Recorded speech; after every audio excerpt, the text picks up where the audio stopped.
pas dit que celui qui ne croit pas est déjà jugé parce qu'il n'a pas cru au nom du Fils unique d'Élohim, dit le Seigneur. La Trinité est-elle biblique? Faut-il cesser d'employer le mot Dieu qui vient du grec Zeus? Question posée par un internaute. Bonjour, après quelques recherches sur votre site, je n'ai pas encore trouvé les enseignements sur la nature de Dieu, Dieu le Père par rapport à Jésus-Christ. Raison pour laquelle j'en profite pour vous demander quel est votre avis concernant les points suivants. 1. Concept sur la Trinité. Selon ce que j'ai compris en lisant la Bible et en suivant quelques enseignements, Dieu est un en 3 personnes. Dieu le Père, Dieu le Fils et Dieu le Saint-Esprit. 2. D'après ce que j'ai compris en lisant quelques articles, Yehoshua Mashiach signifie Jésus-Christ, Yahweh ou Elohim signifie Dieu. Lorsque nous prions, est-il préférable de citer au nom de Elohim à la place de Dieu ou Yehoshua Mashiach à la place de Jésus-Christ? J'ai vu sur internet que le mot Dieu du latin Deus est apparenté au grec ancien Zeus. Réponse. Bonjour. 1. La Trinité. La Trinité étant le concept de 3 dieux, le Père, le Fils, le Saint-Esprit, travaillant ensemble mais étant séparés, il donne aux croyants 3 dieux à prier, à servir et auxquels il doit être soumis, et un principe de hiérarchie implicite qui place le Père comme un Dieu principal et le Fils et le Saint-Esprit comme des dieux secondaires. Or, ces concepts, qui projettent le croyant dans un service difficile, sont surtout difficilement compatibles avec les Écritures, puisque nous y trouvons premièrement la présentation d'un Créateur unique qui crée les cieux et la terre et tout ce qui s'y trouve, selon Genèse chapitre 1 et 2, puis qui se présente à Moïse comme étant « Je suis », qui je suis, selon Exode 3 verset 14, de nouveau un Elohim, Dieu, unique, puis qui donne son nom YHWH ou Yahweh en précisant « Je suis Yahweh » et il n'y en a pas d'autre, selon Ésaïe 45 verset 5. Enfin, le Seigneur créateur met un point final sur la question en déclarant dans le Deutéronome 6 verset 4 « Écoute Israël, Yahweh est un ». Pour les écrits de la Nouvelle Alliance, cela est pleinement confirmé puisque Yeshua, Jésus, a déclaré « Moi et le Père, nous sommes un », selon Jean 10, verset 30. 2. Le Père, le Fils, le Saint-Esprit. Objection, si les Écritures nous parlent du Père, du Fils et du Saint-Esprit, c'est pour que nous en tenions compte et non que nous ignorions ces termes, concepts, n'est-ce pas? Oui, vous avez raison. Mais regardez simplement ceci. Vous-même, si vous avez des enfants, vous êtes donc père. Cependant, vis-à-vis de votre propre père, vous êtes fils. Et lorsque vous êtes au travail, vous êtes un employé ou peut-être le dirigeant, le chef de cette entreprise. Or, vous êtes toujours une seule et même personne et non pas 3, n'est-ce pas? On peut donc vous parler tantôt comme père, tantôt comme fils ou tantôt comme chef de l'entreprise. Cela dépend du moment et des circonstances, mais vous êtes toujours une seule et même personne, un seul être.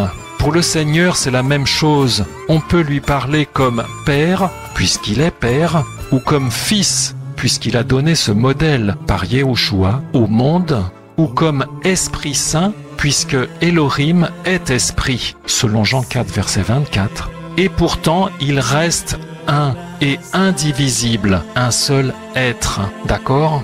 3. La confusion. Nouvelle objection, si le concept de la Trinité existe, c'est bien qu'il a été inspiré aux hommes, non? Le Seigneur répond. En effet, il a été inspiré, mais vous avez oublié que Babel, Babylone, signifie confusion par le mélange, et vous avez oublié que le diable, le père du mensonge, a été placé dans ce monde par moi pour y régner selon mes écritures, l'Élohim de cet âge, selon 2 Corinthiens 4, verset 4, et pour y inspirer les hommes. Et c'est ce qu'il fait, car je veille sur ma parole. Tant que les hommes préfèrent rester soumis au diable plutôt que de se soumettre à moi, ils demeurent soumis à l'inspiration du diable et croient à ses mensonges. C'est pourquoi les hommes croient à la Trinité, cela témoigne de l'esprit auquel ils sont soumis. Or, si j'ai dit « la vérité vous rendra libre », selon Jean 8, verset 32, c'est bien pour révéler que mes enfants seront libérés des mensonges du diable et de sa mauvaise inspiration, parce que je les inspirerai moi. C'est pourquoi ceux qui liront ce message et qui sont véritablement mes enfants comprendront ce que je dis et recevront ma parole. Les autres, priez pour que je vous libère et que je vous soumette à moi, sinon vous mourrez dans votre péché, comme je l'ai dit aux pharisiens dans Jean 8, verset 24. Ceux que j'ai marqués de mon sceau seront gardés de la confusion de ce monde et seront arrachés de ce monde avant que je ne frappe tous ceux qui ont pris la marque du diable et qui l'auront préféré à la vérité. Ézéchiel 9, verset 4, Yahweh lui dit « Passe par le milieu de la ville, par le milieu de Jérusalem, et marque la lettre Tav sur les fronts des hommes qui gémissent et qui soupirent à cause de toutes les abominations qui s'y commettent. Et aux autres, il dit à mes oreilles, passez par la ville après lui et frappez, que votre œil soit sans pitié et n'ayez aucune compassion. Vieillards, jeunes hommes, vierges, enfants et femmes, tuez-les tous jusqu'à la destruction, mais n'approchez pas de ceux qui ont la lettre Tav et commencez par mon sanctuaire. » Complément. Et la deuxième question qui était posée, direz-vous, dire Yehoshua plutôt que Jésus ou Elohim plutôt que Dieu, le mot Dieu venant du grec Zeus, vous n'avez pas répondu. Et j'ajouterai encore une dernière question que beaucoup de croyants se refusent de poser et qui en déstabilise beaucoup. Yehoshua, Jésus, est-il Dieu? Réponse du Créateur. Si vous avez compris, reçu, que la Trinité n'est pas biblique, qu'Elohim, Yahweh, est un, et que Yehoshua a dit, j'ai dit, moi et le Père, nous sommes un, la question est répondue, non? C'est pourquoi j'ai répondu aux pharisiens, je vous l'ai déjà dit, mais vous ne croyez pas, Jean 10, verset 25. Et que je dis maintenant à mes enfants, cessez d'argumenter avec ceux qui refusent de croire. Éloignez-vous de ces hommes-là et laissez-moi travailler. Et priez pour eux, selon le souci des âmes que je vous ai donné, afin de ne pas subir le même égarement et le même châtiment qu'eux. Enfin, concernant l'origine grecque du mot « Dieu » venant de Zeus, je vous ai parlé de la confusion inspirée aux hommes par le diable et je vous ai donné par ailleurs, par mes serviteurs, le mot restauré Elohim, que vous pouvez utiliser dorénavant à la place de Dieu et Yeshua Mashiach plutôt que Jésus-Christ. Cependant, je ne tiens pas compte de ceux qui agissent par ignorance, comme je le dis dans ma parole, selon Acte 17, verset 30. Je suis votre Père, je travaille et je vous inspire tout. Recevez, moi, mes enfants. Amen. Message en téléchargement sur uneparolepourmonpeuple.net. N'ai-je pas dit que celui qui ne croit pas est déjà jugé parce qu'il n'a pas cru au nom du Fils unique d'Elohim, dit le Seigneur. La Trinité est-elle biblique? Faut-il cesser d'employer le mot Dieu qui vient du grec Zeus? La présentation d'un créateur unique, je suis qui je suis Yahweh et il n'y en a pas d'autre. Écoute Israël, Yahweh est un. Yeshua, Jésus, a déclaré, moi et le Père, nous sommes un. On peut lui parler comme Père ou comme Fils, puisqu'il a donné ce modèle, ou comme Esprit Saint, puisque Elohim est Esprit. Et pourtant, il reste un et indivisible, un seul être. Le diable a été placé dans ce monde par moi pour y régner et pour y inspirer les hommes. Et c'est ce qu'il fait, car je veille sur ma parole.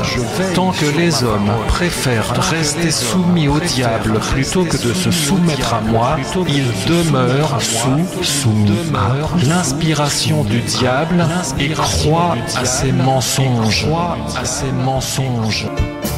Il est béni l'homme qui craint l'Éternel, il jouit du travail de ses mains. Sa femme est une vigne féconde, autour de sa table ses fils sont des plants d'olivier. Il est béni l'homme qui craint l'Éternel, il jouit du travail de ses mains. Sa femme est une vigne féconde, autour de sa table ses fils sont des plants d'olivier. Mes enfants seront libérés des mensonges du diable et de sa mauvaise inspiration parce que je les inspirerai moi. Ceux que j'ai marqués de mon sceau seront gardés de la confusion de ce monde et seront arrachés de ce monde avant que je ne frappe tous ceux qui ont pris la marque du diable et qui l'auront préféré à la vérité. L'homme qui célèbre ton nom verra la bénédiction couler sur la vie de ses enfants. Il est béni l'homme qui craint l'Éternel, il jouit du travail de ses mains. Sa femme est une vigne féconde, autour de sa table ses fils sont des plants d'olivier. Cessez d'argumenter avec ceux qui refusent de croire. Éloignez-vous de ces hommes-là et laissez-moi travailler. Et priez pour eux. Sa table ses fils sont des plants d'olivier. Craindre ton nom, ô Éternel, c'est le début de la sagesse. L'homme qui célèbre ton nom verra la bénédiction couler sur la vie de ses enfants. Il est béni. Je suis votre Père. Je travaille et je vous inspire tout. Recevez-moi, mes enfants.